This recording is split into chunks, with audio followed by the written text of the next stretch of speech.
Hi, everyone. Welcome to the channel. Welcome back to the channel. Nice to see all you guys here. Lots going on in the chat, I noticed. Mary, thanks for being here. Wolfie, thanks for being here. Debbie. Debbie. Drippy, hi. Mama G, hi. Who else do we have here? Betty. Hi, Betty. Nurse Clancy. Sierra. Debbie. If I didn't say Debbie already. Lori, hi. I missed you there. Sailor Moon. Allison. Did I get everybody so far? And we have lots of people in the bushes, and that's all right. Carla. Carla. Where did you go? There you are. Carla, Cool J. Makes me think of the 80s, Cool J. Cool J and the Gang, I think it was called. Mama G, if I didn't say that already. Thanks, everyone. Thanks for being here. Care D. Yeah. Bobby Joe. Bobby Atwall.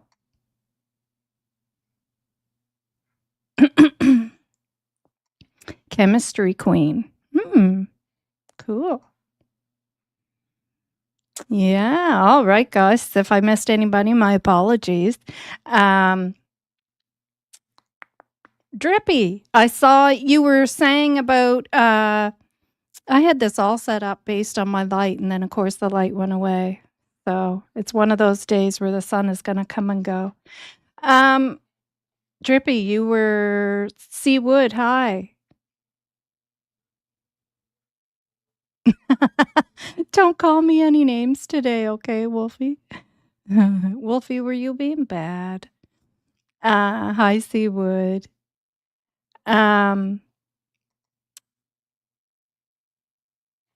Oh, thank you, Root Strength. Joyous, hi.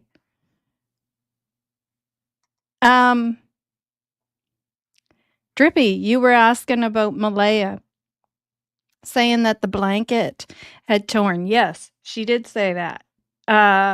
And yeah, the big pause in between, right? Yes, she did say that. That was in, I believe it was in the documents because it was driving me crazy as well. And so I actually did talk about it a few videos ago, probably 3 or 4 maybe, because I could not remember where I saw that as well. So I went searching for it and I did find it. So 100% yes, she did say that. And I'm almost positive it was in the documents is where I found it when I went searching through things. Yeah, she also said she threw it out, and Daniel said he threw it out, I know. And Janie says she watched Daniel throw it out, so I know. That's how this whole case has been, right? So the only thing I can think of there that could be possibly, I don't know, just trying to think outside the box, is that you throw it out in the sense that you put it in the garbage, and then you throw it out in the sense that you take it out to the garbage out to the curb. So I don't know. But I mean, we typically know when Daniel says, he did something and somebody else says they did it, like Malaya woke up and said, "Do you hear the kids?" That it's actually Malaya who did that, right? So I don't know. But that is so, yes. So we got a few things to go over here today. Yes, exactly. Exactly right. Yeah. And I've said that right from very, very early on. And that's part of being a narcissist, right? And I said that very early on with Daniel, that I picked up on that he mimics what other people say, and this is in my opinion, of course. He mimics what other people say, and he takes what other people say and makes it his own. And that's in my opinion, but it's just something I've picked up on, right? Um, I have worked in mental health. I worked in, I hate to use the word institute, but, back in the day, that's what they were called. And I worked there for 6 years, and then I went off to, work in geriatrics, mostly geriatrics, palliative care, which again, you're still dealing with mental illness, because of course those individuals come to us with, suffering from mental illness their whole entire lives. Um, and then I went back to mental health for a bit before I moved on elsewhere in my career. And I've worked, with many. I mean, when you work in a facility that has every walk of life, mental illness wise, you're dealing with everything. I mean, I've dealt with clients who have red rummed, um, and, people who were with us and thought to be recover, or not recover, but in a place where they could go back home, and then soon red rummed after that. So I've dealt with a lot of different personality types, and not that it makes me an expert, because I'm not, and I'm not a doctorate in any of that, or any anything like that. But I mean, when you work in it, you're definitely going to gain some experience, right? And some different personality types, um, personality disorders, schizophrenia, the narcissistic type personality, and many other things. So it's just how it is.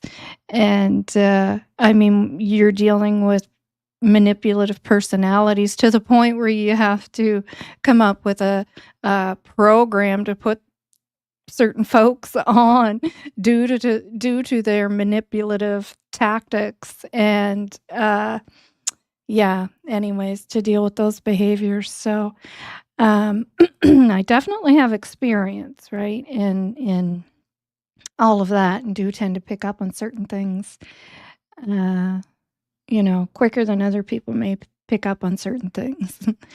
But again, no expert by any means. Um, yeah, yes, definitely. Yeah, for sure. Um, yeah, in my opinion, if you want the children found, you don't lie. I know, right? And that's the thing. Um, if nothing nefarious was done here, and this is just a part of your personality, your narcissistic personality, I mean, if there was ever a time in your life to take a good look at yourself and stop the bull crappery. But most of the times, it's so natural to them. It's just as natural to them as it is to me, to be speaking here with my thoughts.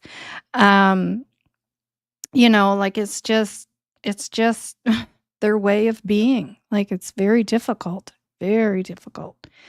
Yeah.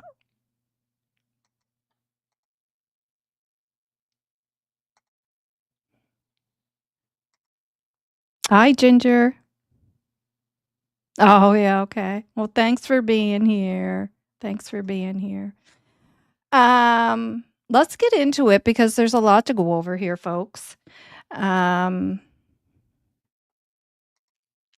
my sister-in-law is schizophrenic, and she can be very manipulative, playing people for each other in a childlike way. Yeah, and that's the thing. And it always bothers me when that card is used in a court of law. And, they, you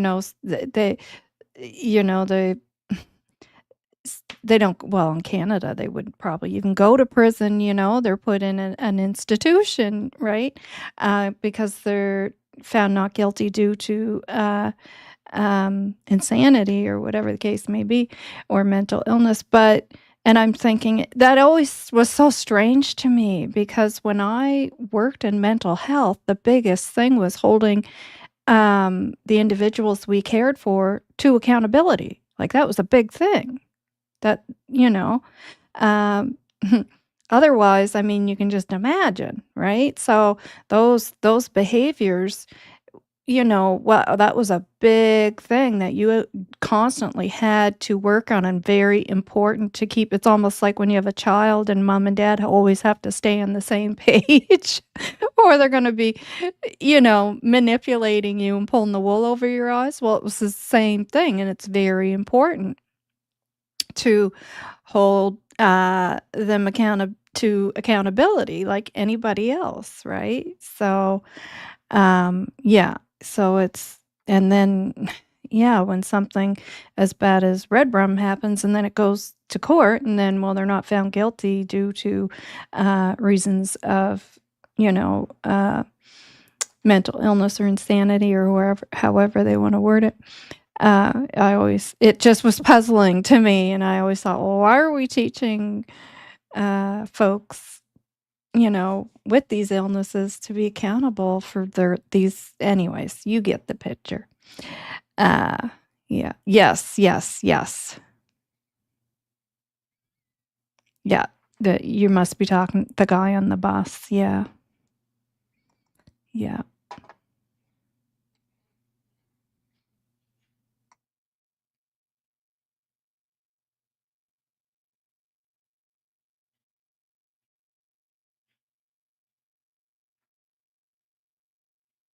Oh, I feel bad for the family, bad for the families that, yes, because 'cause they're children living in that community, right? Adults can kinda just deal with that crap and tell people to where to go, right, at the end of the day. But, yeah, children, right?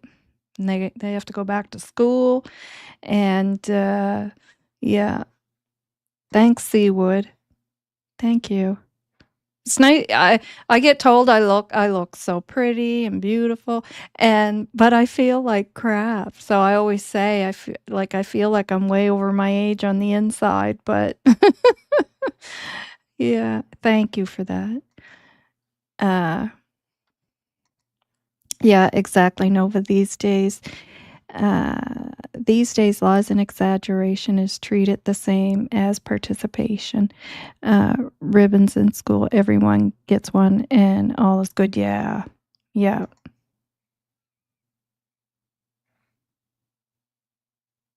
Hi, Carrie. Bobby Joe, there was a sign poster at Avery Farms on Willow Road. Hmm.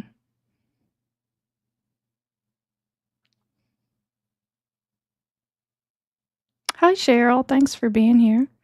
Thank you. Thank you. Uh, Geez, I finally get to do something for myself, and my sis calls about dealing with my elder. Oh, yeah, yeah. That's part of the cycle, eh? Yeah. Thank you, Trippy. Um, Hi, Mark. Thanks for being here. And by the way, guys, I have to say, so on the last video, Mark had purchased a membership, and it went to Belinda. It was Mark that purchased it, not me. I think there was some confusion there, because Belinda's phone had froze, and then she had come back. And so she missed part of it, and I believe she missed who purchased it, and I think she thought it was me.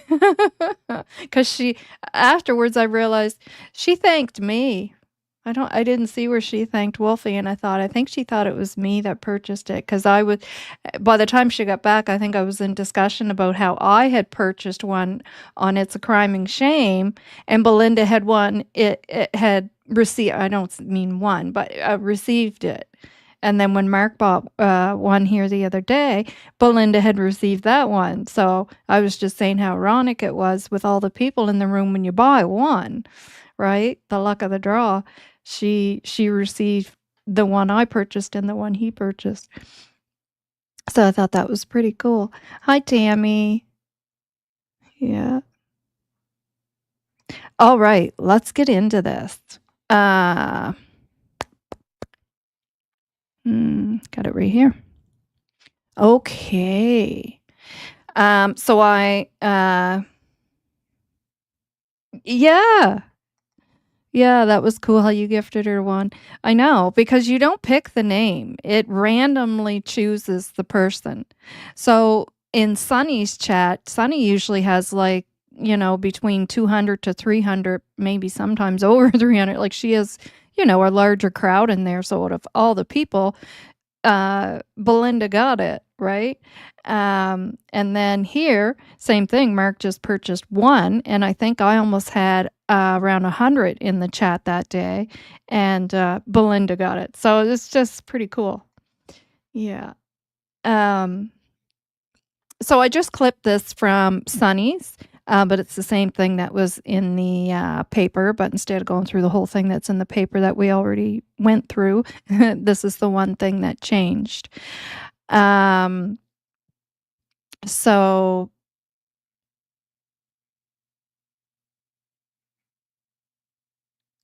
Wolfie, are you in Nova Scotia? Are you from Pictou County? Or just or in Nova Scotia? I guess you don't have to say where you're from. Yeah, so the update was, oh, okay. I don't know what gave me that impression.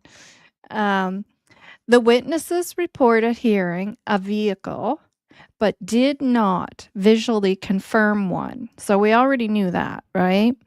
And by the way, we already knew that it was unproven, because it did state that in the previous media release, and I kind of went over that and what the definition of that is, because unproven doesn't mean it's not true, and it doesn't mean that it is true.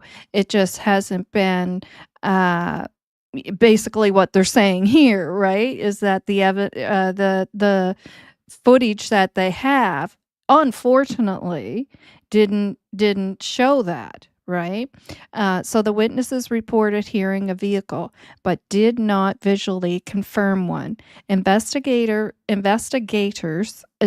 conducted a thorough review of surveillance footage from Garlick Road area. Okay, so a thorough review of surveillance footage from the Garlick Road area during the early hours of May 2nd, and found no evidence of any vehicle activity at that time. As such, no driver has been identified, and the presence of a vehicle has not been substantiated, such as a key element in the investigation. Now, I know some would take that as that means then there was no vehicle, that there was no vehicle then. How do you guys take that? Let me throw it out to you guys. How do you guys take that? Do you think it means that means there's no evidence, there's no vehicle then? It didn't happen. There was no vehicle.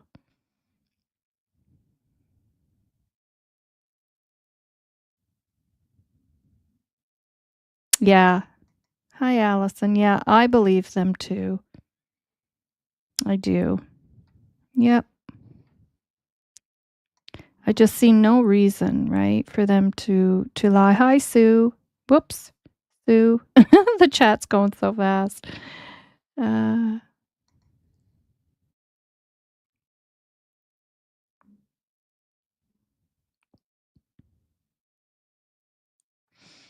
yeah. So, just want to get your answers there. So, there were 2 neighbors. I believe it happened. Yeah. Yeah. None picked up on camera and no way to see who was driving. So, not enough evidence. The C would very well state it. And that's my thoughts 100%. And the reason why I'm thinking that is because in my brain, it tells me, well, it can't mean that, it picked it, it's picked up this road perfectly and there was absolutely no traffic. There was no vehicle, nothing to see here. Because if the camera worked that well, and that's when it's dark out, right? And so now in the daytime, when the kids go missing and they're apparently walking around there somewhere, and there's this blanket, there's this footprints, and this camera. Well, what did the camera pick up there, right? If this camera is so great that it's not picking any car up in the nighttime, well, then it certainly would have picked something up in the sense that it wouldn't you think it would have spotted the kids? If it's, like, no n able to pick it up, right? Um, and, no way to see who was driving, yeah. Uh, you know, like or whether it be the kids around there, with a blanket, uh, walking up the road, um, wouldn't you think that something would have been spotted there by this camera? Like, it just seems that camera was possibly not, um, picking up the area that it needed to pick up, right? So it's not able to substantiate, um, back up what's being said, which doesn't mean it's not true. Wolfie, you say, "No, I don't agree, Nova." So you don't agree that it means there's no vehicle, it's just all bull caca? I'm assuming that's what you mean, that you believe that, no, it's probably true, but the camera possibly just didn't pick that up or yeah, you know what I mean? It just means there is no camera footage. Right, right. Um And obviously, no footage of the kids, no footage of somebody around there with a pink blanket, um, which has me very curious because we know the pink blanket is up there. And we know apparently there's a camera around there somewhere, right? So that definitely tells me that how that blanket got there was definitely uh, put there in a way. Well, maybe I'm wrong on that, I won't say that.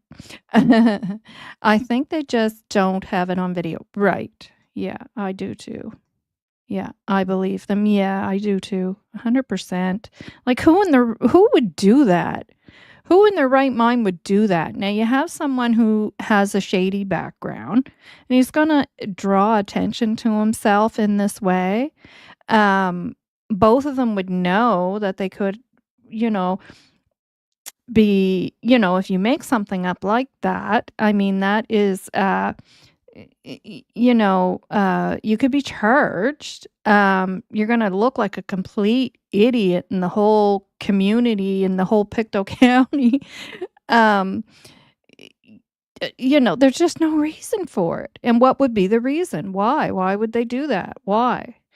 Um, Nova, I believe there was a vehicle. Yeah. I think the police have no footage to prove it or deny it. Exactly, Lori. Exactly. So then, it's kind of up to yourself to determine whether you believe it or not, right? Um, yeah, I believe them. Why lie? I think they may have heard something. I just don't know that. What? Yeah, I don't think they got a very good look at a car or saw a car. Like they actually said they heard it and saw lights, right? Um, it just means a vehicle wasn't caught on camera, probably because there are no and exactly, could very well mean that there was no camera there. The camera, because there is a camera that we know of, and in fact, I think there might be two. I have to go back and listen through all the tapes, um, because I'm positive, but because of my memory issues, I could be wrong. But I thought I heard them talk about another, trail cam or a cam.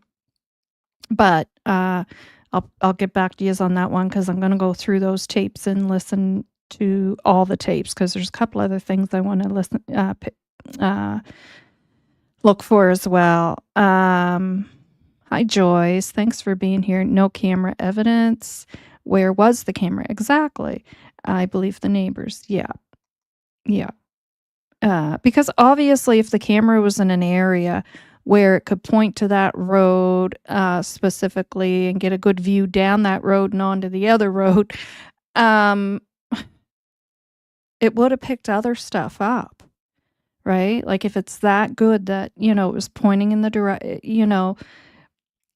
exactly where it had to be pointing, obviously, there would be other stuff that it would have picked up, right? That we know took place, right? So it just doesn't make sense, right? Right? Tammy. Yeah. Cardi Wolfie,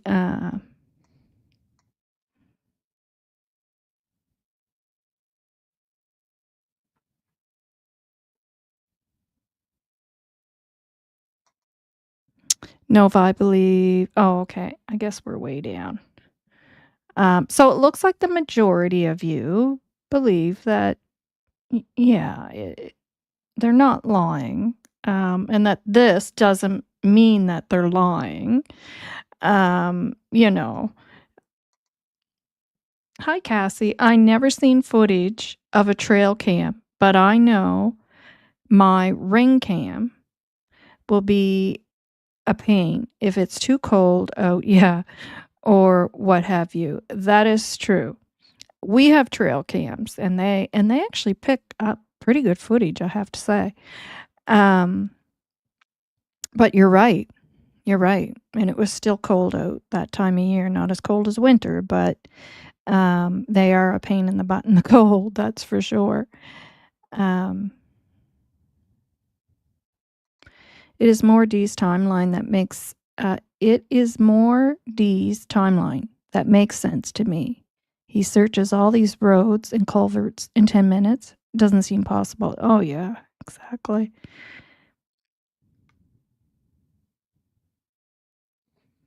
Right. Said camera was on garlic. Well, it said, yeah, it said, I don't know if it said the camera is on Garlic Road or um, the camera it has view of Garlic Road. I'd have to go back and read it. But yes, yeah. Um,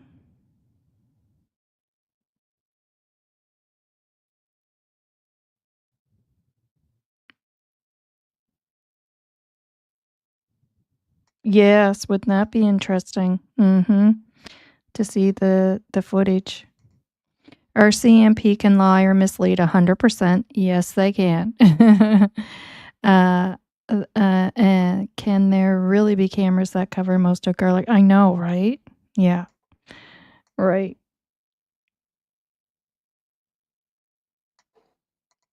There are so many little side roads he could have eluded, right? Or up and back and around through the trails. Yep, indeed. However, we don't really know where there are cameras. That's right. Yep. All right. So it seems like you guys all kind of have the same thoughts on that.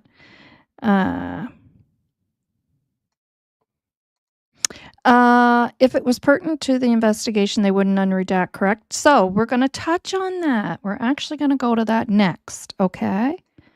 Novah, they need to expand the search area. Well, I think that's going to happen because I'm so lost trying to catch up on this case. Hope Lily and Jack are fan. Yeah, that's the thing with this case, Mark. My goodness, like if you don't pay attention for a day, yeah, definitely you'll be lost for sure. Yeah, we're gonna go to that next, and let's get to it. I can't read all the comments, but I think that hi, Missy, thanks for being here. I haven't seen you in a while. Brandy, hi, thanks for being here. Anybody else new that came in that I missed? I apologize. I like to go back and say hi to everybody, but if I do, we're not going to stay on track. I used to be able to do that when the chat was smaller, but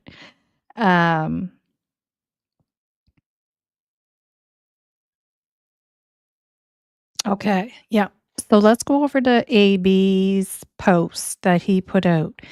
So this is called A Balance, and you'll see it here. Whoop. And that actually we'll go to the post and I'll read it out to you guys. But he put a post up and it explains, and thank you, AB. Awesome information. I love information like this. And it, it's whoop.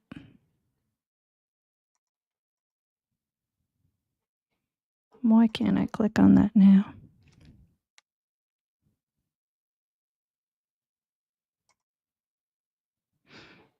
Post.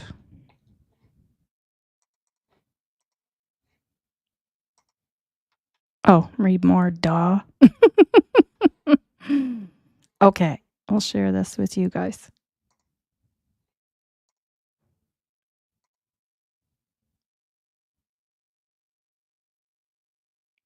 I hope you guys can see that.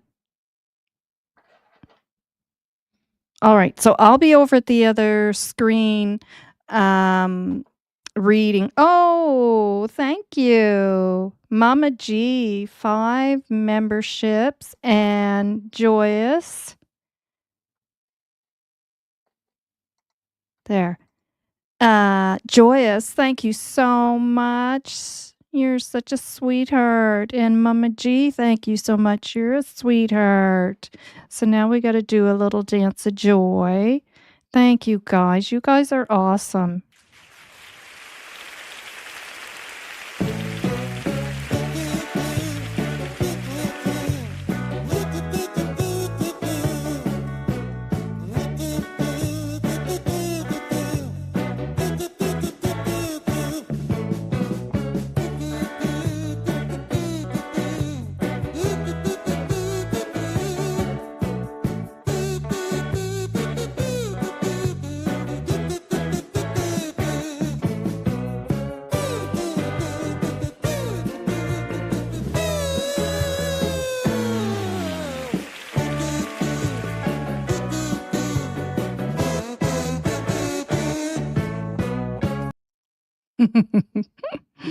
That's a cute little song. And it just goes on and on and on.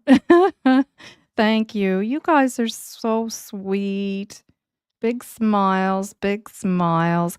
And I cannot see on the screen for some reason. It does not show me who received them, but I'm sure whoever received them is saying thank you to you.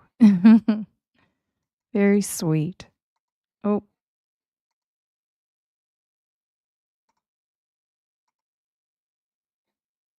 all right. So, guys, I'm going to be over on the other screen reading. So you guys go ahead and chat back and forth. I love it. Love seeing you guys chatting like that. And I know you can help each other out and stuff.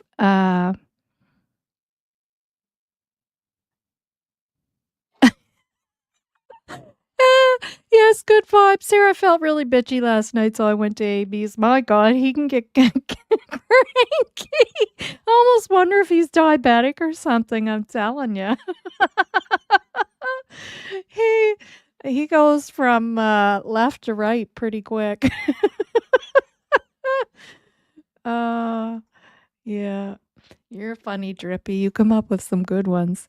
Okay, so let's go over and read this because this is awesome. This is very informative. So, again, this is from A Balance or A Balance, however you want to say it. I'll click on it there again so you guys can see his balance. And you see the A, B, and I think that's like a face poking through. Yeah. Okay, go back to this. Okay, so somebody asked the question there, why wonder if I can expand that. Nope. Can I make it bigger? A little bigger. There. Yeah, somebody asked the question about why, if it would the RCMP share that. So, why the RCMP name witnesses in media reports for missing child cases. The Royal Canadian Mounted Police does not have a blanket policy mandating the naming of witnesses in missing children investigations, as witness identification is handled on a case-by-case basis. And that's good because I hate when there's just that blanket policy on something, but when each individual case, they have to look at it and make a decision, right? And that's their playing ground, right? That's their playing ground. Yeah. So, however, in high profile cases like the disappearance of Jack and Lily Sullivan in Pictou County, Nova Scotia, May 2nd, 2025, last seen on May 1st, 2025, on Garlic Road in Lansdowne, Pictou County, Nova Scotia. And I'm saying that, right, to put that information out there. The RCMP has released witness names, example, Brad Wong and Justin Smith, alongside their statements in court documents and media reports. This practice stems from a combination of investigative strategy. See? Legal requirements and public engagement goals, particularly in urgent child cases where time is critical. Below, I'll break down the key reasons drawing from RCMP guidelines, general policing practices, and the specifics on this case. To solicit additional public tips and advance the investigation rationale. So that's reason number one, okay, to solicit additional public tips and advance the investigation rationale. Missing child cases are treated as high priority, with the first 72 hours being the most critical for gathering leads as memories fade and evidence degrades. Interesting, because Daniel would like you to believe as time goes on, his memory gets better, and that's why he keeps changing everything. His story keeps changing because, you heard him say it in his interview with, excuse me, DT there on the Drunk Turkey show, that as time goes on, you remember more. And well, no, that's not the case. That's why they take your statements immediately and get this written down as quick as possible. Yeah. The RCMP's National Center for Missing Persons and Unidentified Remains emphasizes using media as an investigative tool to solicit tips from the public. Naming witnesses humanizes their accounts, builds credibility, and encourages others who may have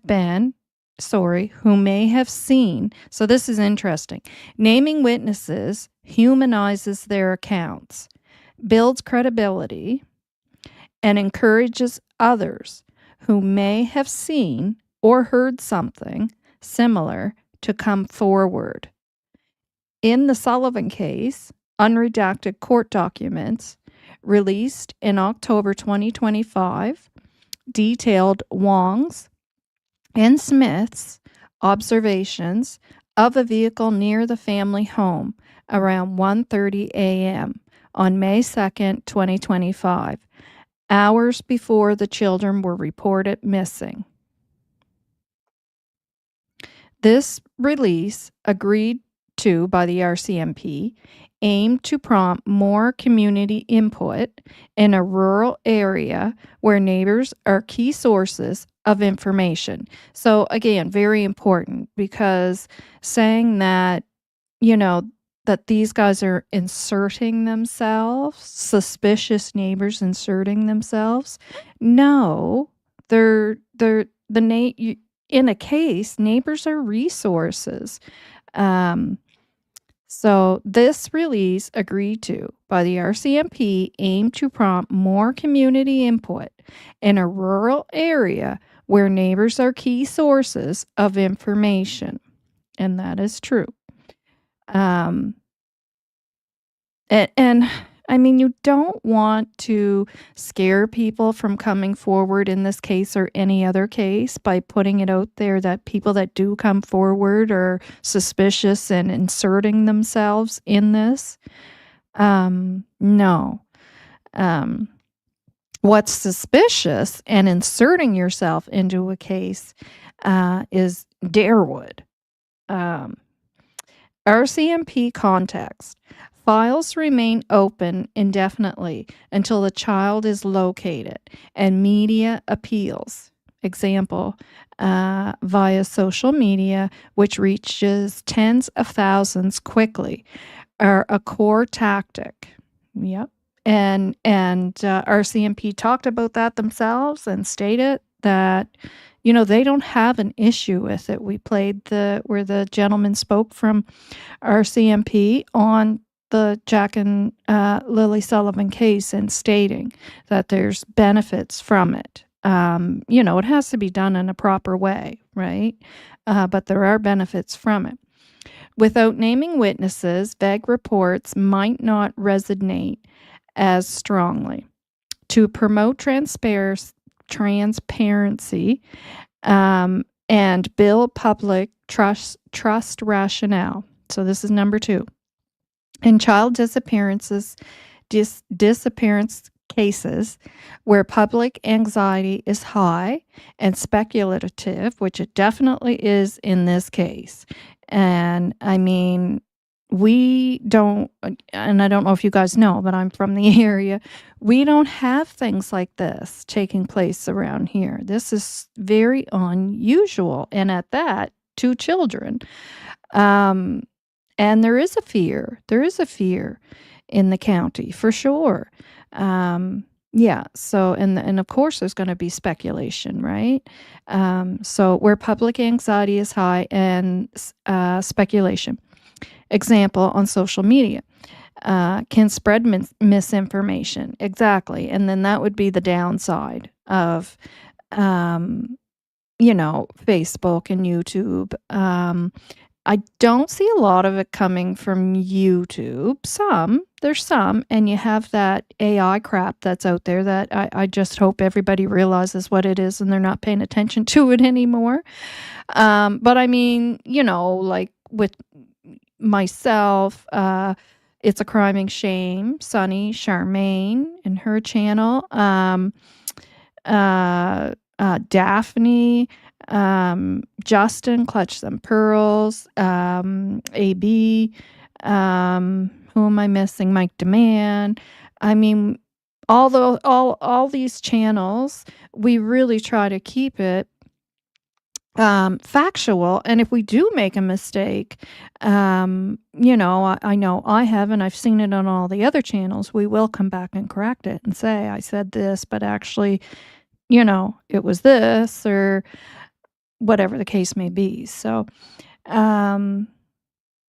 okay, so speculation examiners can spread misinformation. The RCMP uses media to demonstrate progress and accountability. The Information for Families of Missing Persons guide highlights the role of media in bringing attention to the case and involving the public without compromising safety. Naming eyewitnesses shows that real people in the community are contributing. Exactly. Which can reassure families and the public that the investigation is active. Case example, in the Sullivan investigation, the RCMP has reviewed over 5,000 video files and hundreds of tips while guarding some details to avoid tipping off suspects. That's right. Releasing named witness statements by the court docs obtained by media like CBC and CTV balances this by sharing verifiable details, such as Wong hearing a vehicle 3 or 4 times after midnight. Okay, so number 3, legal and procedural factors, court documents, and access of information rationale. Witness names often enter the public domain through unredacted court documents or Freedom of Information requests under Canada's Access to Information Act and Privacy Act, rather than direct RCMP media briefings. The RCMP must release information unless it risks harm. Example, eyewitness safety. And in ongoing cases, redactions are common, but not always total. For missing children, presumptive high-risk status, per protocols like Ontario's, which influence RCMP practices, prioritizes rapid information sharing. Case example, in October 2025, the RCMP agreed to unredact portions of affidavits in the Sullivan case, naming witnesses like Wong and Smith to provide new information to the public and media. This wasn't a proactive naming, but a response to legal processes amplified by media coverage. And that's the thing. Like, it's the media and their lawyers who know what they're doing, right? Like, if we tried to do this, it'd probably take forever because, it's so difficult in Canada. But they know the ropes, right? More than we do. Hope everything's doing okay over there in the chat while I'm here reading. Mods, if you feel anybody has to be kicked, go ahead and kick them. Encouraging witness cooperation, response to legal amplified. Yeah. Okay, so number 4, encouraging witness cooperation and credibility rationale. Publicly attributing statements to named individuals can validate their accounts and prompt corroboration. I always get stuck on that word. Corroboration from others. Studies on missing children appeal show that detailed, credible descriptions, including from named eyewitnesses, improve recall accuracy and public engagement. It's very good. In vulnerable cases, example, children under 18, and especially children 6 and 4, the RCMP's Amber Alert system and media protocols focus on urgency, sometimes including witness details to underscore the timeline. And I still question if they made a mistake there doing that or not. I don't know. And not so much that I think they were abducted in this case, but just that whole process. I'm just iffy with it, but that's me. Risks considered. The RCMP weighs this against privacy and safety. Example, no naming if it endangers witnesses per the Privacy Act. In rural or small community cases like the Sullivan, where properties are close-knit, naming may be less risky if witnesses consent. Yeah, which they did. Potential drawbacks and safeguards. While effective for tips, naming witnesses can lead to harassment or pressure, and I just think that just shouldn't happen. It just shouldn't, especially in media-saturated cases. The RCMP, the RCMP mitigates this by obtaining witness consent where possible. Redacting sensitive details, example, full addresses, using anonymous tip lines like Crime Stoppers, Canada's Missing.ca. In summary, the RCMP names eyewitnesses and media for missing child cases primarily to harness public assistance, and that's just it, right? And it's so important. And I give these guys credit for doing what they're doing. Ensure transparency and leverage legal disclosures, prioritizing the child's safe return over anonymity when risks are low. In the Jack and Lily Sullivan case, this approach has generated tips amid an intensive probe involving polygraphs and evidence like a blanket. We all know about that. All right, that was that, guys. Hi, Mariska. Thanks for being here.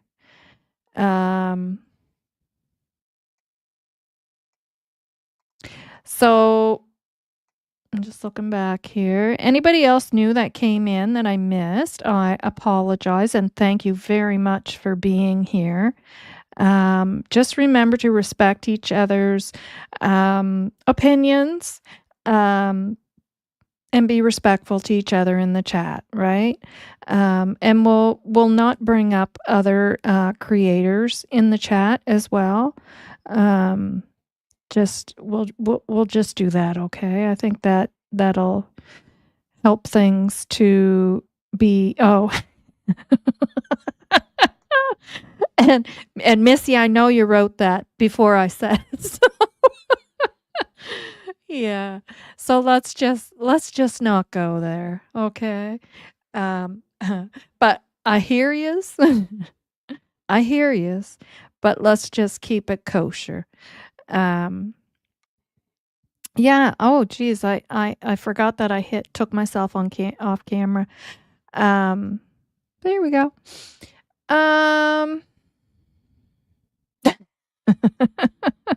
No worries. I think yous all did it. I don't even know what you guys were saying, but I can just sometimes. I can read the room. I can read the room. I wasn't even looking at your chats. I was just looking at the names and I could read the room. I don't think any of yous are being bad. I think yous are all awesome. And I applaud your attention to this case, right? I understand why so many people are interested, because it's not something that should have happened. It's not something that we want to, have happen again. Um, and everybody wants answers at the end of the day. Everybody wants answers. That's all anybody's looking for. Yeah. So now the other thing I want to do, again, thank you for that, AB. And we'll go to I'll show you his channel again there. You guys can see that? Yeah. So a balance. Okay. And it comes right up when you type it in. Yeah. So you guys will find it. Now another thing I want to do is go to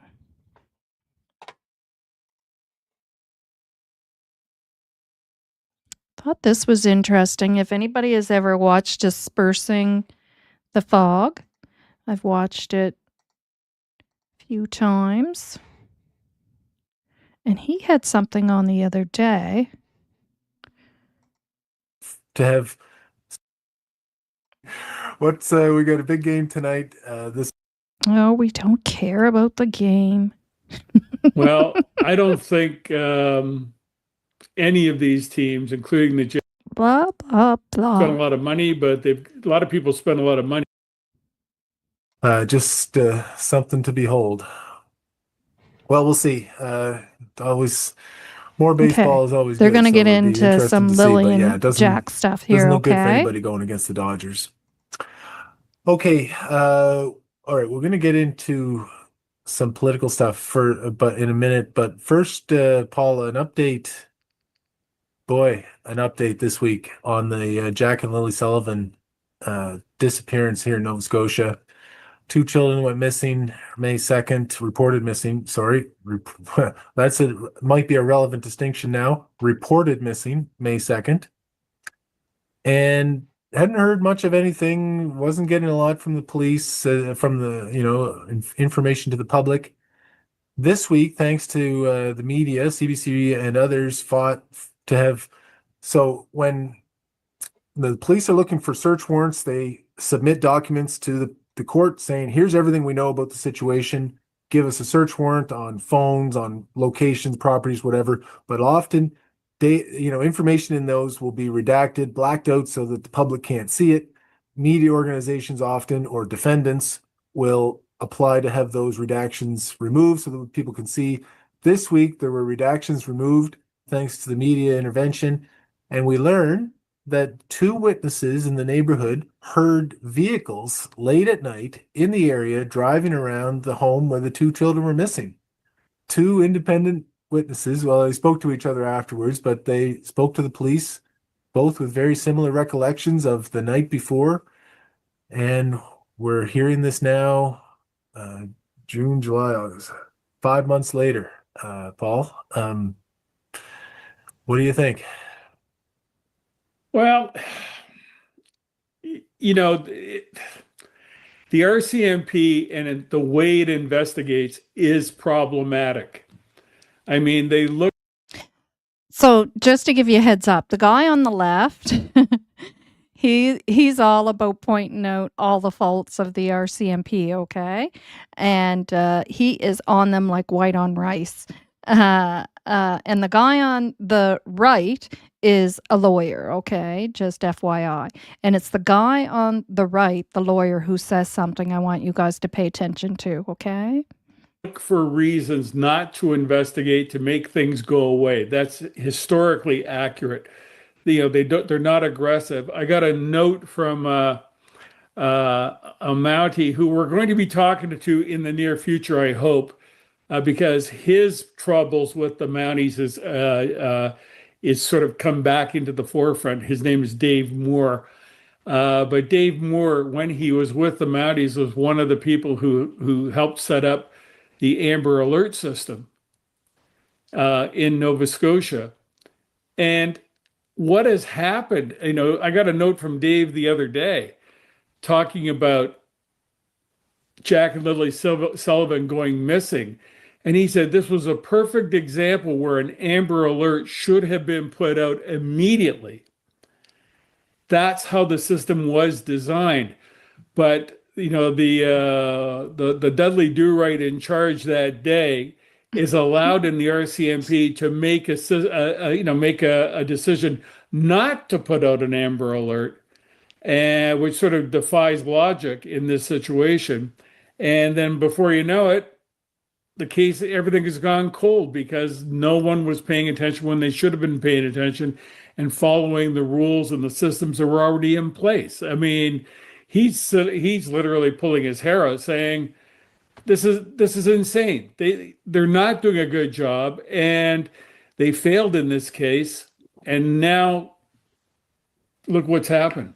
Well, look, everybody's perception, watching the news, watching the interviews with the police, seeing the moves that they were making, like last couple of weeks, bringing in the cadaver dogs.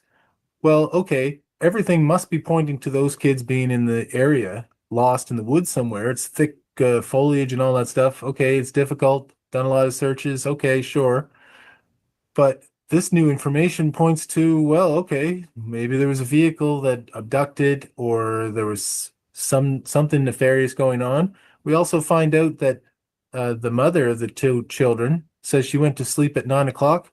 The stepdad stayed up all night, was supposed to be cleaning. She wakes up in the morning, the house isn't clean, and she doesn't know what he was doing. And now we find out from him, the CBC called this Daniel Martel to interview him, and he says, "Oh, the police didn't tell me that they interviewed two people who said there were noises around the area." Now listen. Okay, well, if they're not telling him that tells me, Paul, that he's a suspect. Yeah, for sure. Yeah, so I just want you to hear that, because that was my thoughts. But I'm not a lawyer, right? This guy's a lawyer. And Mariska, I don't know if he was ever in the police force. Paul, the guy on the left. But what he does is interviews RCMP officers, and he's had so many conversations with RCMP officers, right? Having it come right from the horse's mouth, those who've worked in RCMP. But now I don't know in this case if I do believe there should have been an Amber Alert, because I think that should be an immediate thing. I believe, in my opinion, that nothing should be taken off the table at the beginning of missing children. That's my thought. So, as this case goes on, I realize now that, I don't know if an Amber Alert would have done anything, but I just feel in any case, until that is 100% ruled out, I don't know how you can rule that out immediately right off the hop. I don't believe in that. These are children, they're missing, whether it's Jack and Lily, whether it's the next kids it happens to, whether it was kids prior to them. There's something wrong in that system, and that's just my feelings on that. But I found it interesting what the other fella said, because when I was reading Daniel's what he had stated to, I think it was CBC, he had stated that too, and I had kind of paused and said, "Yeah, I bet they didn't." Because that's stuff they're not going to tell him until they release that out there, as they did. But Daniel always tells us that they always give him a heads up on everything, right? Oh my goodness. Novah could have, and that is the part that is important, could have made a difference. Exactly, right? I mean, what if a stranger did come up and abduct them? Or someone, I mean, an abduction typically, first of all, is people within the circle of the family, the children, someone who in the neighborhood, you know what I'm saying, the church, so whatever, right? Um, but and then outside of that could be a stranger, right? So what if that did happen and that Amber Alert wasn't put out? I don't believe that's what happened. Like as this goes on, that's my opinion. But like that shouldn't be ruled out immediately, right? Everything should be on the table. And if you're going to put everything on the table, as they state they did in the beginning, then put every resource on the table, which includes an Amber Alert, right? And then there's other cases where they did put an Amber Alert out, and you're kind of like, okay, well, if you did for that, well, why didn't you for this? Um, it's just bizarre, bizarre.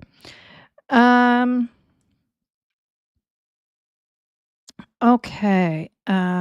So that's that. Now, something else I want to go to. I don't know if anybody listened to Justin last night. I woke up, I think it was like 1:30 in the morning, and I had to go potty, and my back was paining, so I couldn't back to sleep right away. And so I checked to see if anybody was on YouTube, and I didn't expect anybody to be on because I'd already watched Sunny. And who's on but Justin? And I was like, woohoo! My favorite buddy. I love Justin. Yeah, so I want to go over to guys, and that is Dispersing the Fog. They do have some great information on there. I'll show you. Actually, the channel is called Adam Rodgers, but his videos are always called Dispersing the Fog. Yeah, so there it is there. Great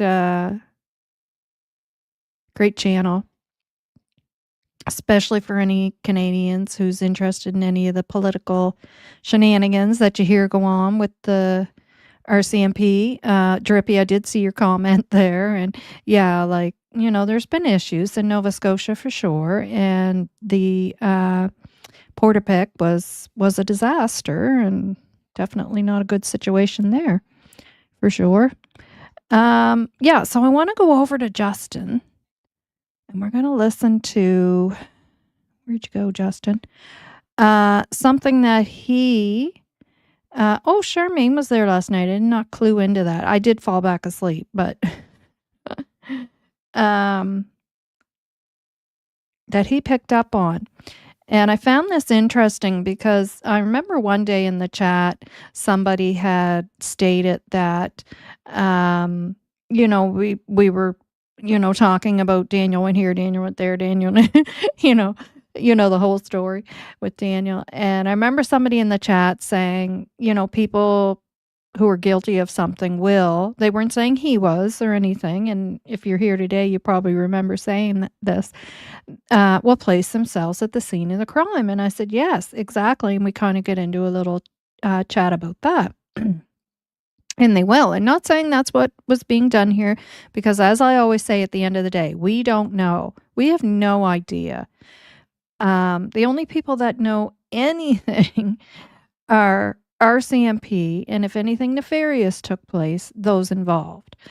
And all we can do is speculate, in my opinion, and listen to what we're being told, the information that's being given to us. But I remember saying, yes, that is a fact, 100%. Perps will do that, okay? They will place themselves at certain scenes that could have been involved if a crime took place, and then that's kind of for many reasons, but one being the just in case, right? If they drop something or something is found that belongs to or whatever, right? Well, I was there when I was searching for the kids,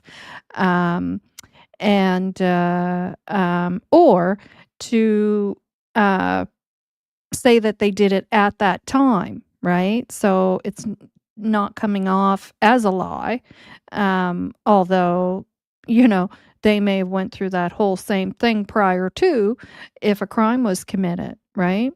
But they're going through the steps again type thing. So last night, as I was watching Justin, And thank you, Justin. I just love you. You're a sweetheart. You're one of my faves. So there's Justin with the hand over the mouth because he's like, oh. So he kind of pieced something together here, and I want you guys to listen to it. So this is Justin from Clutch Them Pearls. Excellent channel. I'm sure most of you guys here have been there. If you haven't, go over. Excellent channel. Daniel wrote this. Daniel wrote this before the documents came out. Listen to this. Listen to this. Daniel wrote this to Sonny. Daniel wrote this to Sonny a while back. You're getting it. Yep, you're getting it. Daniel says, after I got back down from the cabins, Malaya was standing in the same position holding Meadow. I ran into the house and did Lansdowne Road. I never seen a blanket in the tree, by the way. Meaning he put the fucking blanket in the tree, in my opinion. Going out to the railway tracks. Who heard that they saw who said that someone was at the railroad tracks and quiet for a couple minutes and then went back to fucking Highway 289? Do you guys hear me? Do you get what I'm saying?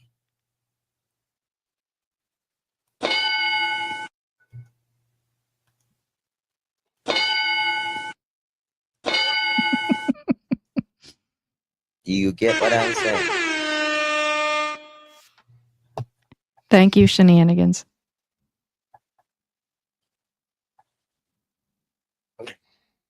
God,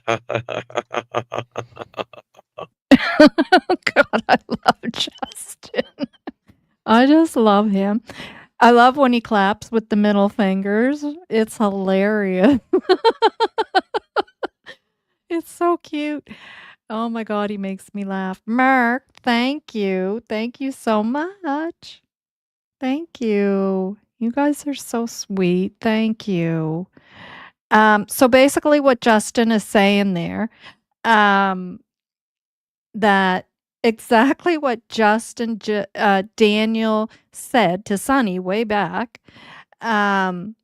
is the exact same details that these witnesses are saying that they witnessed of this vehicle, right? That they heard and saw the lights and heard stop and what road they were on.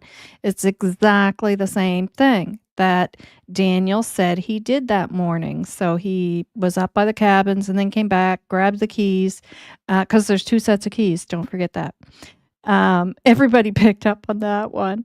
I was like, why is he saying that? Because anytime Daniel says something, there's a reason why. There is a reason why. It's called leakage, right? Yeah, so yeah, he is, isn't he, Allison? Yeah, he's a hoot. And you know, when you're these cases, honestly, when you're putting this much time and effort and your soul and heart and everything into them, you need to have that little bit of downtime humor there too, to get you through it. So it's kind of, and I get that when you work in healthcare your whole life and you're dealing with a lot of things that you deal with, you need some laughter. As bad as that sounds. Yes, he does. He sure does. Yeah. Yeah. Like he could do stand up. He could do stand up. Like, my gosh, he's so funny. Yeah. Yeah. Missy, thank you for that. Yeah. Oh, I guess it was way back where you had said you enjoy my channel, but thank you for that. I saw that. Yeah, so he Yeah. So it brought me back to that conversation that day that I had in the chat. Um, and yes, yeah, isn't he? Yeah. Yeah. And if anybody doesn't know Justin's channel, I know most of you is probably here too, but for anybody that doesn't, and I'll show it to you in a minute here, um, check his channel out. He's just awesome. He's got a big heart. Yeah. Yeah, he does. Yeah. Yes. Yeah, he does. I agree. Justin is pure and cares so much. Yeah. Can't fake real. That's right, Missy. Yeah. Yeah. Um, so yeah, so as I was saying, he was connecting the dots there, right? And it brought me back to that conversation that I had in the chat that day, or we had in the chat that day about, how if when a crime is committed, in general, that perps will place themselves there, right? Um, and uh, and and then I also uh oh, did she? Thank you, Ginger. I seen you post the other links too, and thank you so much. Thank you. You're an awesome mod, Mark. You're an awesome mod. Thanks, guys, for doing that. I appreciate it. Yeah, so and it also made me think about, and I put this in Justin's chat last night. I know some of you saw it, and then I went back to sleep. But where Janie had stated when Daniel did that, she was confused because she couldn't understand why he's going way down the road. She was like, why is he going way down there to look for the kids? Like, it didn't make sense to her. There's a couple of things that Janie has said it that kind of out it. And I said that at the time when I played that she had said that. I was like, she's kind of outing him there, isn't she, by saying that, right? Because to her, it didn't make sense. Like, why are you going way down there looking for the kids? And and the fact that it was placing him on the road where the blanket was found, right? Same as finding him on the ATV down there. So, and Drippy, I saw where you had said about the blanket, about the buses and that. I honestly think that the blanket was probably found before the buses had went back by in the afternoon, because well, first of all, you got to remember there's people on that road now searching for the children. So the bus isn't just going to zoom up and down that road like it typically does. So that right there is going to cut some time down, right? It's going to make a difference in how the time frame of that bus typically going up and down that road. And second of all, the blanket was found between 3:30 and 4. I believe it was around 3:45, but we'll say between 3:30 and 4 to give a little bit of leeway. Either way. And yeah, Missy, very nice. Yep. Don't stop, don't back down. Yep. And no matter what your thoughts are, don't stop and don't back down, because it keeps the case out there, right? And not that RCMP will stop or will back down, but the more public interest, it's kind of like the old saying, I believe in those old sayings, right? That the squeaky wheel gets the grease. And if we don't stop, the RCMP won't, not that they'll stop, but I mean, these cases can get, put up on a shelf eventually, right? Yeah. So, yeah, if Justin's suspicions are correct, the one thing that still confuses me is what is M's knowledge and involvement?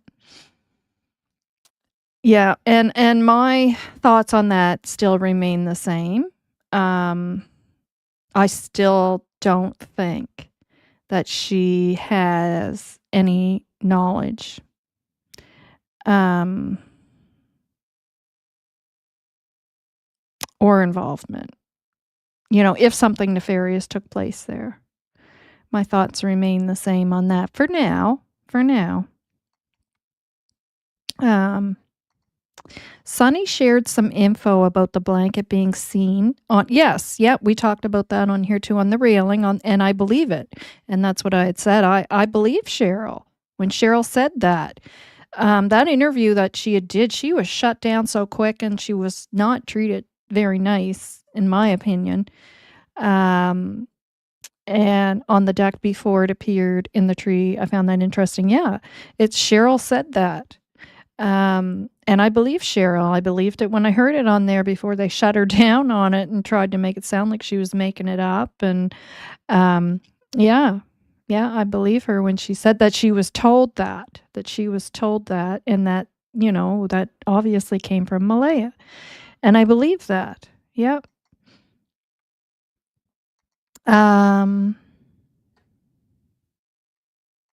Confused by this, bus would have morning run, and witnesses say overnight seen car. Yeah, so I mean, we can't say for sure the reason. Well, they didn't see a car; they heard it, they saw the lights.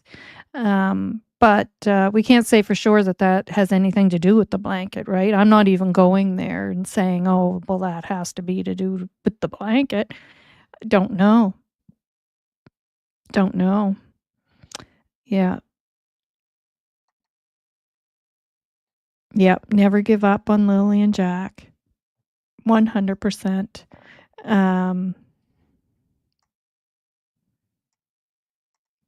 We only have theories, that's right. And it is good not to have tunnel vision, yep.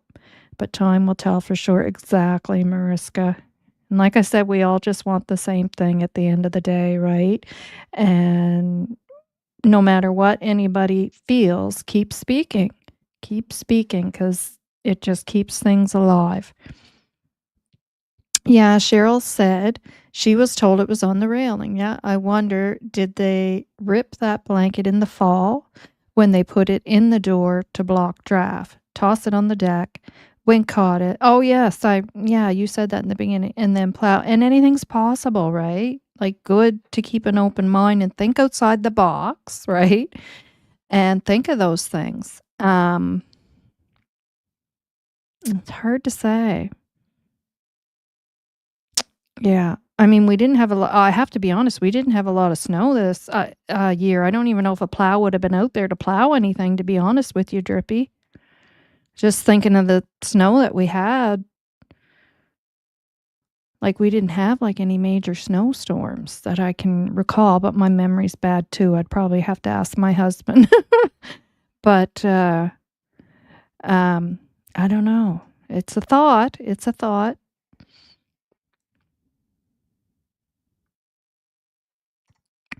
In keeping our promise, we also give Belinda some comfort that we will not allow this case to go cold.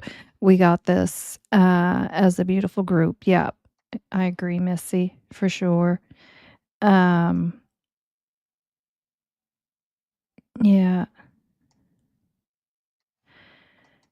Did Cheryl see it? She didn't say she saw it. She said she was told it was on the doorstep. So I guess, assumption, speculation would be is that Malaya, because that's why she was there, Malaya's her friend, could have told her that, right? Yeah, and I mean, I didn't think it was right to shut anybody down, right? Because then it was kind of shut down what she was saying, and then the other person was allowed to say what they had to say, and was treated much better. And she didn't see it either. She was going by what Daniel told her. So it just kind of didn't make sense how that went down on that, that whole interview. But yeah, it's weird.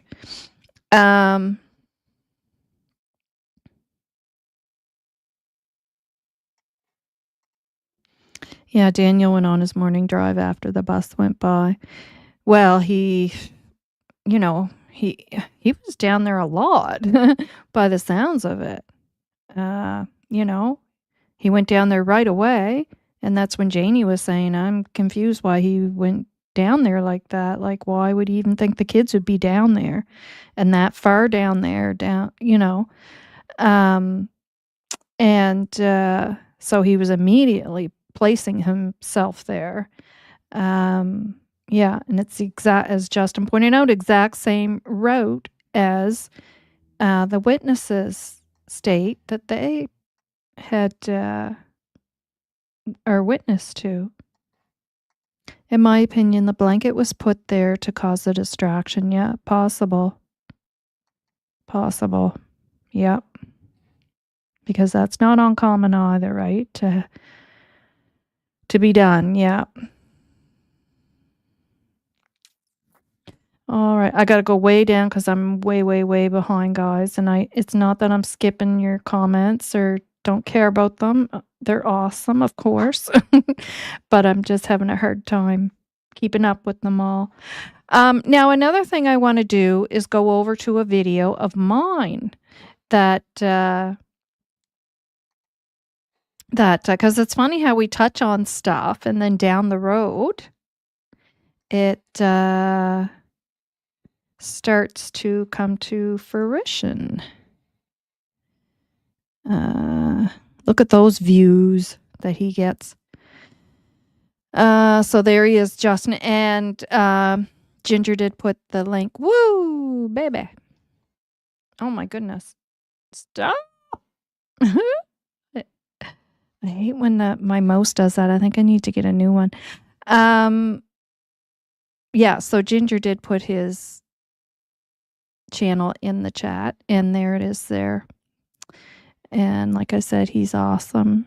He is the cat's meow.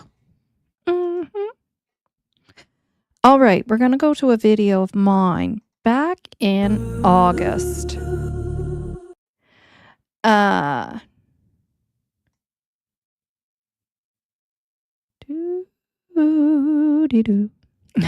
See if this is where I'm talking about it. Okay, so you can see that 24 minutes to the neighboring home down that. So this is when I actually started talking about the neighboring homes and trying to figure out who would know what and where would they live. But I also talked about, and I want to get to that part. There we go. A Corolla and black it out and think that Because please feel free. Because when the Globe and Mail did that big first article and really outed a lot of things, one of the things she had stated, and again, it's just one of these little things that you're like, okay, well, why is she pointing that out, right? She had stated while she was at Earl's doing the interview with Earl that there sat an old black, I thought she said blacked out sedan, but maybe she just said black, but somewhere I got blacked out in my head, but sedan.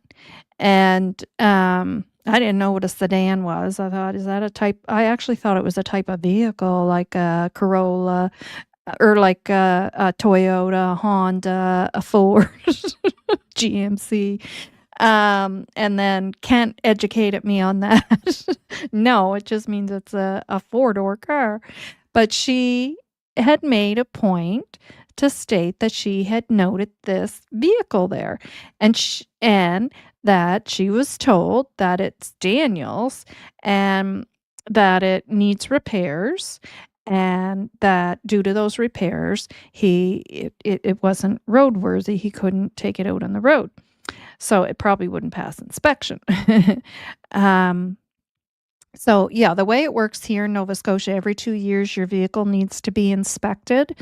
So if you're having muffler issues or brake issues or an issue that you're not even aware of. Now my husband does all that stuff. He's worked as a mechanic and he does everything in the yard. So he knows what has to be fixed before it goes for inspection. So like last inspection, he was like, I'm going to have to get the new brakes on and whatever, right?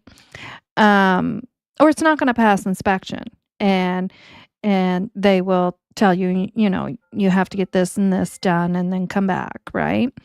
And I think you have think you have so long to get that done, and then you go back or whatever.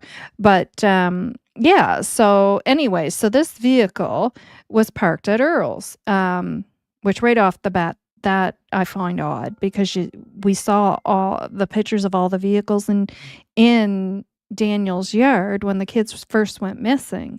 And I thought, well, if you have all those vehicles parked there and there's big driveway, there's still room for a vehicle there. Why wouldn't he have had his own vehicle parked there? It just struck me odd. Just the way my brain thinks.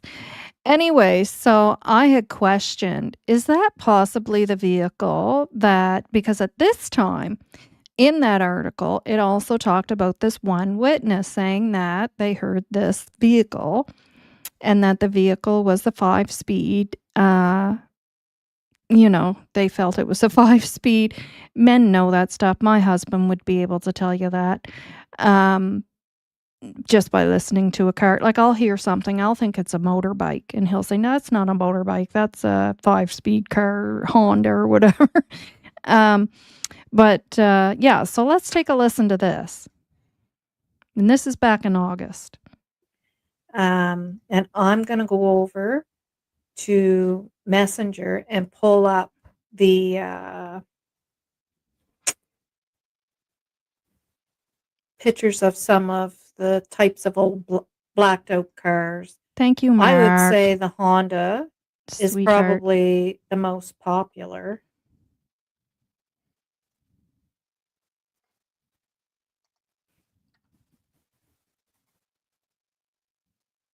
Oh, I must have sent all those twice. That I think is the Civic. I don't think I was showing them there at first. We'll forward a little bit. That I'm pretty sure is a Corolla. And that's an older one. Yeah. And I've seen those ones around here with the red trim around on the wheels and yeah. We'll go back a little more And because then I think there's- I missed where I was talking about the news. No. I don't know which kind that is. At the end of the day, they all look the same to me.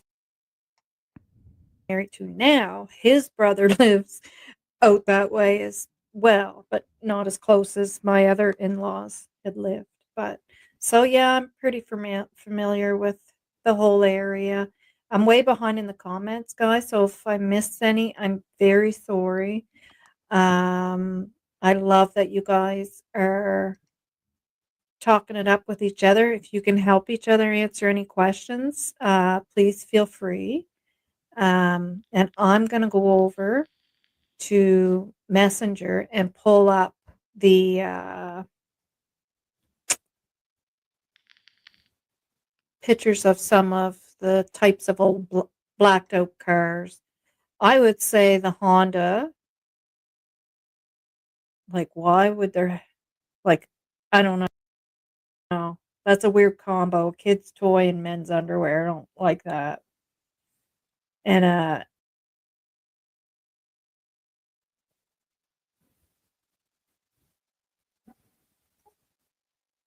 are there restrictions now for searching? Yes, there is. Yeah, still on. Yeah.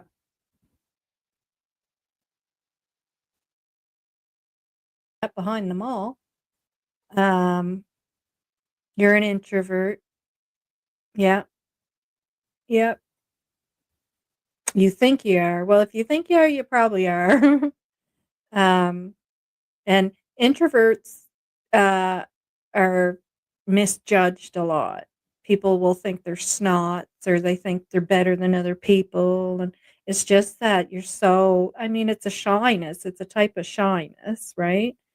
And nervousness. Yeah. Yeah. I think I'll get my hunting license this year. My husband's gonna get his. Yeah. Which he hasn't done in a long time.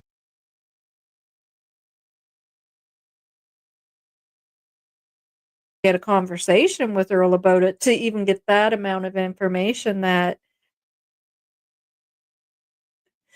Daniel had himself two beautiful women, because his first wife was beautiful as well. Actually, they look similar. Yeah, an extrovert with introvert moments. Yeah, yeah, I've heard of that, and I've heard of it the other way around. Introverts with extroverts moments.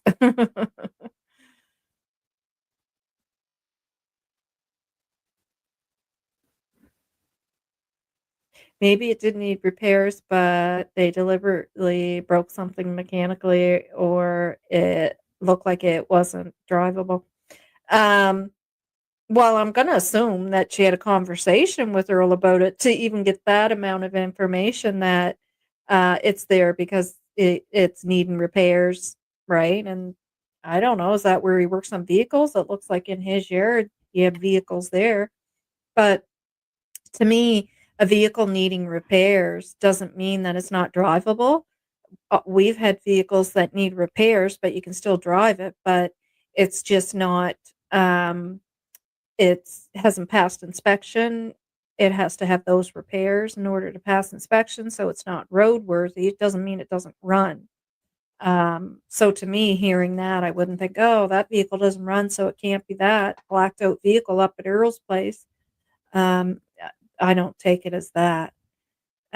Or, it could be something, but that a person it needs a type of repair, but in a pinch, a person would still take the chance to use it because it can still drive. It just, needs new brakes or whatever, right? Good point, Mariska. And Ginger, that was a good point way I've been back in diagnosed with August. Myers-Briggs as being an INTP personality type. I wish it could have rained for a week. Yeah, I know.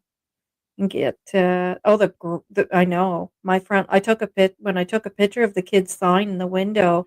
As I was taking the picture, I could see the grass behind it. It's so brown. I keep trying to personality type everyone involved. I know, don't we always do that? Yeah, I went through that phase of doing that. Same here, Daphne. We had a little. All right, so we'll just go back down to the cars there. Because I was trying to figure out, like, I was like, okay, well, what does it like? What is a blacked out sedan, and why did she feel the need to So mention let me it? share the screen and then show you. The Pawn, thanks Yeah, for the so that update I'm pretty on sure that. is a Corolla, and that's an older one. I Yeah, agree. I agree. The Pond. and I've seen those ones around here with the red trim around on the wheels and yeah. And then there's I think that I don't know if that's a Honda Civic or if that's a Camry. Sometimes they make them look so similar. I think that might be the Camry. And that's the Honda Civic. And that's the Mazda. And that's the Honda Civic. And I believe that is a Toyota Corolla as well. Yeah.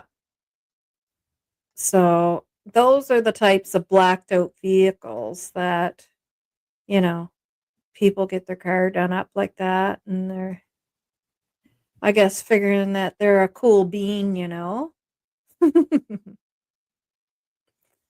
Yeah. They're a cool slice of bread.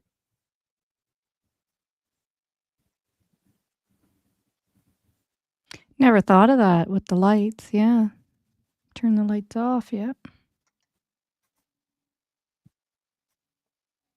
Brandy, thanks for the update on Cindy. But I've seen a lot of the Honda or the Toyota Corollas done up like that around here. Yeah. So it'd be interesting to know if that is a 5-speed Daniel's blacked out sedan parked in Earl's yard. Yep. I was very curious about that. And I still don't know what it is now. I hear perhaps maybe it might be a Subaru, maybe?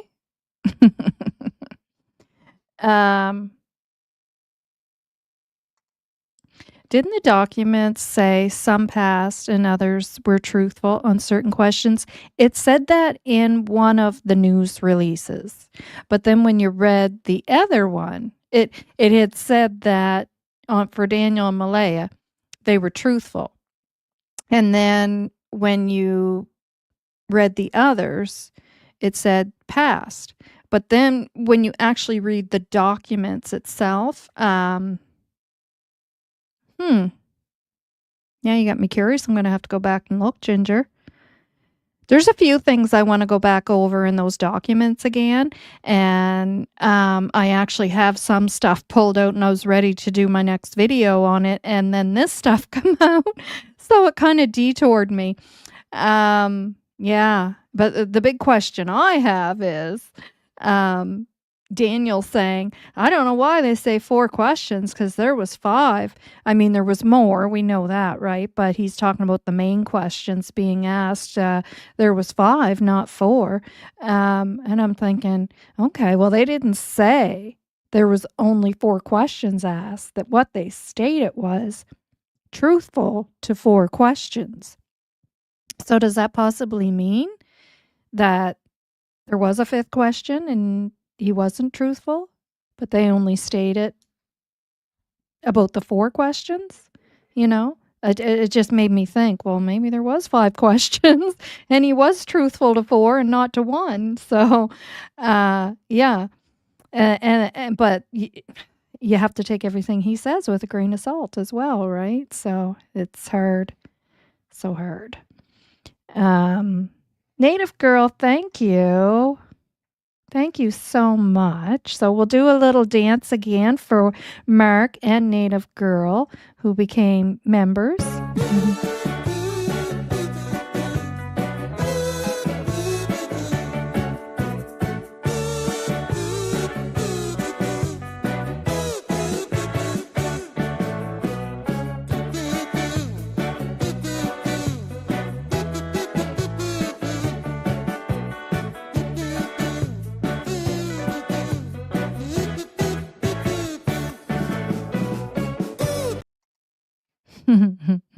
That song is so long. I would never make you sit through it all. Yes, so I know. I agree, Mary. Yep. Yep. Yeah, and I mean, we've all seen how Daniel operates, right? If anybody could pass a polygraph, that type of personality, okay? For example, the Ted Bundy, who obviously, because he's a psychopath, is obviously a hardcore narcissist, could, that type of personality where they just lie, lie, lie. It's, lies are truth to them. That type of personality, and knowing what you saw of Daniel, do you think his type of personality could be one of those personalities that could pass a lie detector test? I do. Yes. That's my opinion, though. Justin offered DM. I know an all expenses paid lie detector test. No response. Yeah, yeah, yeah. Interesting, eh? Brandy, I would recommend D stay away from Justin. It is not a safe place for D. I would agree with that. Yeah. Yeah, I think you're right on with that one. Yes, I believe that's CN.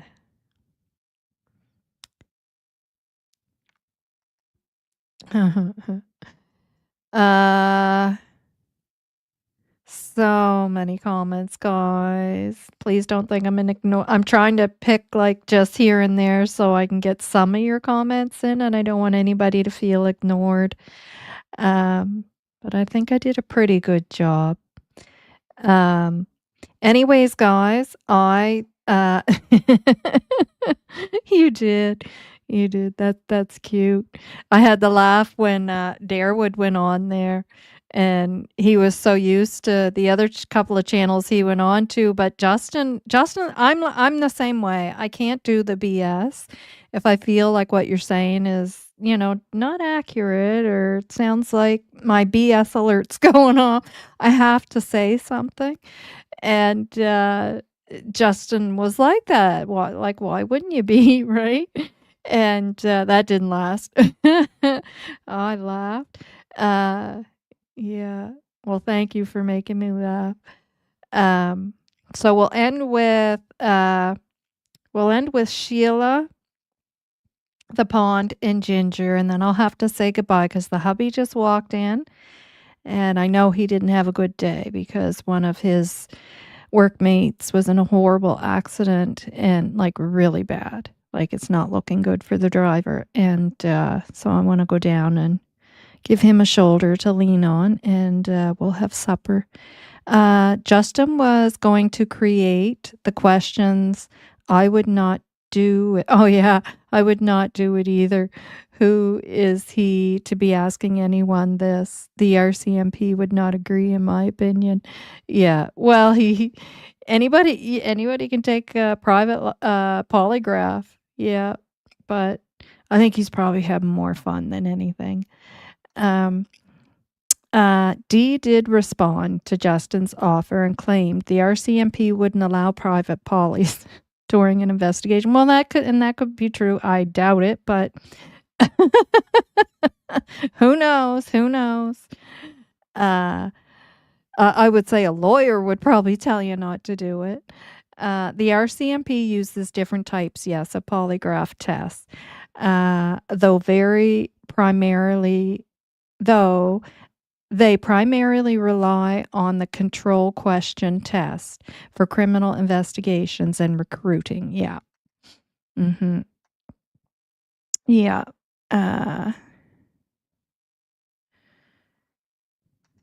Mary Steve's narcissist personality control. Yes, they do. Could he control Darewood's narrative? Well, I also believe, and I say it a lot, birds of a feather flock together. So I don't think he's controlling Darewood's narrative. No, there might be some traits there as well. Thank you, Mariska. Other methods, such as the guilty knowledge test, exist, but are not the primary technique used by the RCMP in Canada, though they may be used by other law enforcement agencies. Yeah, and maybe by the private as well.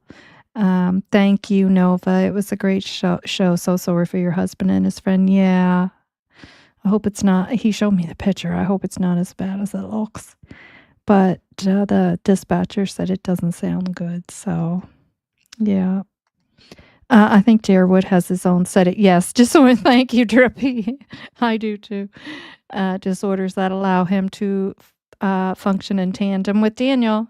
And just exactly what I said. A great live. Thank you, Mark. Allison.